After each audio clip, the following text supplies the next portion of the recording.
দেখালাম, এই আপনারা দেখতে পাচ্ছেন।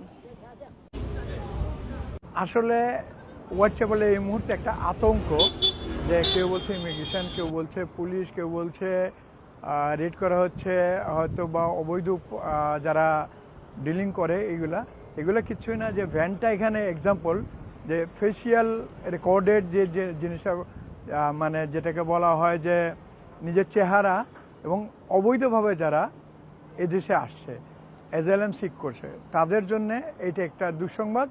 যে এই ধরনের লোক চেস করার জন্য ক্যামেরা নিয়ে এখানে প্রায় ঘন্টা 2 হলো আমাদের এই হোয়াটসঅ্যাপে, কারণ আমি একজন লোকাল ব্যবসায়ী হিসেবে আমি দেখছি, কিন্তু তাদের সাথে কথা বলে তারা কিছু বলছে না।